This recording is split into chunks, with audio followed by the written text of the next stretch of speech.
Okay, so today I'm going to be tracing out a dress from Ottobre Kids Design, and this is the Spring 2014.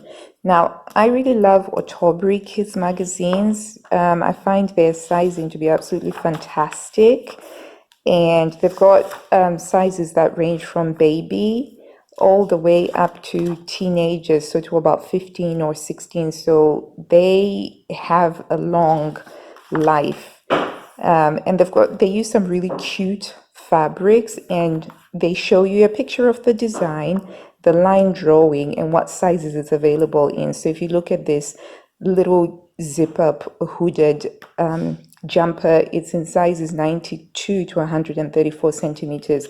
So they go by height, chest measurements, which I find to be more accurate than things that just say 3 or 4 years or 5 years.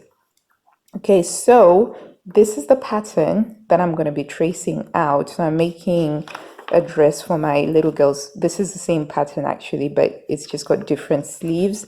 So that's style number 25, and that's available in the 92 to 134 centimeters. My girls are about 120 centimeters, but you can see there's some really lovely standard staples for kids. And I also like that most of their designs are made using knit fabrics.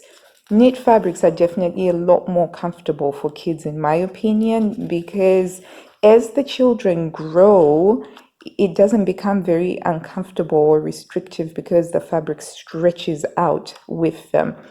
And then you've got a page that shows you all of the line drawings. And again, you're getting all of these patterns in one sewing magazine. So I love this. I have about six of these Ottobre Kids Design magazines. And even though this is from 2014, you've seen the styles in there. They are still, it's not about being on trend. Okay, so you've got your size charts here for the girls and for the boys, and then you sort of circle the ones that you need in order to trace them. And then so each pattern, it shows you the line drawing, the pattern pieces that you need to trace out, how many of each pattern piece you need to trace out, and it also tells you where to find it. I'm just going to show you the pattern sheets right now.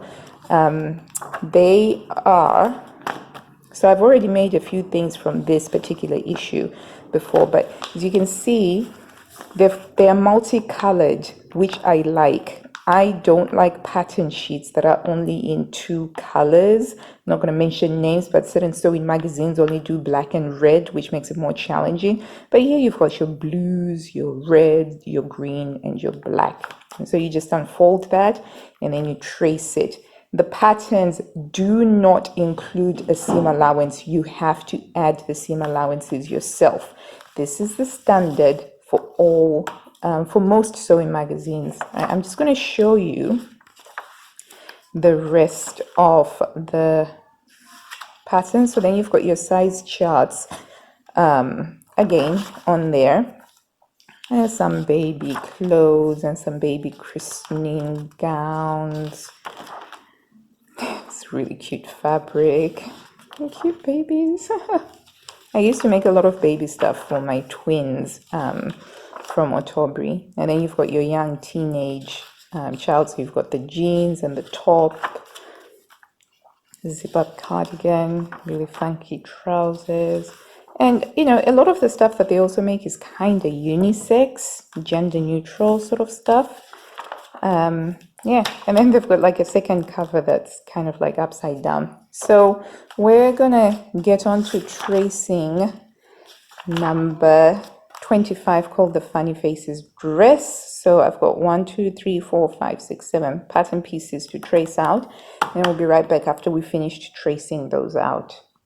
Okay, so for tracing out, I've got my pencil, I've got my quilting ruler, and then I've got my baking parchment.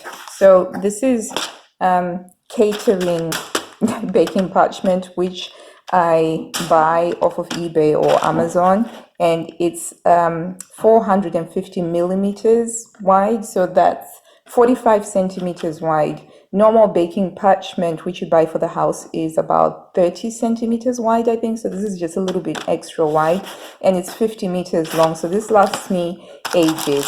But I like this because it's slightly transparent, so that if I have to do any pattern matching, I am able to see through the traced pattern pieces. Okay, and I'm using some cans from the kitchen as pattern weights. I'm just going to trace these out, and I will add in the seam allowance. I'm going to work with my usual 1/2 inch seam allowance because that's what I prefer to work with. What we know from looking on here on the instructions is that we need pattern sheet C, and it's the blue line. So I've got pattern sheet C, and it's the blue lines, and you can already see the big numbers in blue to show you whereabouts to see your pattern piece. And it's always just a good idea to eyeball it first, so you kind of, pattern piece 2 is the sleeve, so you can kind of follow it around and you can see, okay, so that's where the sleeve is before you start tracing out. So I'm gonna set myself up, and I have to trace all of these pattern pieces. So I'm actually doing this view A here without those little tie bits, because I think that those are just unnecessarily fussy. And I'm making it in the size 122 because my girls are just about 116, but they grow really fast. So it's going to be the 122. Here's my setup for tracing. I've got my pattern sheet from a magazine underneath, and then I have my baking parchment over, and I weigh it down with my kitchen cans or whatever you can use to weigh it down so that this doesn't move around. But as you can see, it's transparent, so I can see the lines easily. There's my red line, there's my blue line, there's my green line there. But here I'm tracing out this here, pattern piece number 8, which goes, it's a rectangular pattern piece actually, okay? And it has to be on a fold. So if a pattern piece has to be on a fold, I line it with the edge of my baking parchment, just like that. And so what we're doing is, I'd be using a ruler, but I'm just tracing over it, just like that. This is the simplest way that you can trace your patterns if you want to. Just trace the line, and then later on add your seam allowances. So if you're going for a 1/2 inch, you just be kind of like adding a 1/2 inch there. So that's the simplest way to trace your patterns that doesn't damage your original pattern sheets. So here we go with adding the seam allowances afterwards. So I'm doing a 1/2 inch, and I just use my ruler. This is why these quilting rulers are so indispensable when it comes to tracing your pattern sheets, because there we go, a 1/2 inch. This is what I work with, but if you're used to working with 5/8 of an inch, just add your 5/8 of an inch, just like that. But I find it easier to do this, and just line through, and boom, you're done. Okay, so I just wanted to show you that the front and the back bodies are actually just one piece that you have to trace out, but then they've just got the different necklines. So the lower neckline is for the front and the higher neckline is for the back. What that looks like when you trace is that you've got this here, right? So that's the back and that's the front. So I trace it off once, and then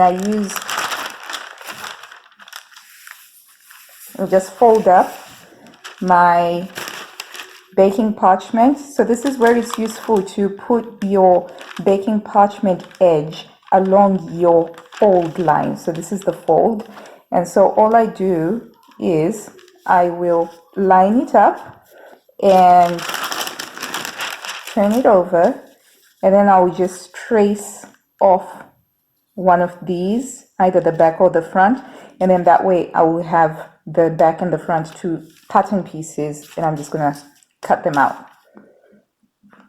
So here we are, and I'm just gonna cut both of them in one go, even though I only had to trace it once. And then This is where I now then separate, and then I will cut the front neckline and then the back neckline on the other pattern piece. Hope that this makes sense. So I put in some shorthand so that I always know what pattern piece I'm looking at eventually later on. So OKD is Ottobre Kids Design, and I always put in the size that I've traced, 1 to 2 centimeters, and I also put in the month and year of the issue. This is the style number in the magazine itself, and 1/2 inch is the seam allowance that I have used, because I do use different seam allowances for different things. So I do make a note if I've used a 1/2 inch, and pattern piece name, which is the back, and then ×1 on a fold. And that's it, guys. That's how you trace your pattern piece and you get it ready for sewing. Thank you so much for watching. I hope that you found this very useful, and if you did, do give it a big thumbs up down below. If you haven't already, do remember to subscribe for new sewing related videos every week. And for now, enjoy about 50% of the things that I have sewn from Ottobre. Happy sewing! Bye!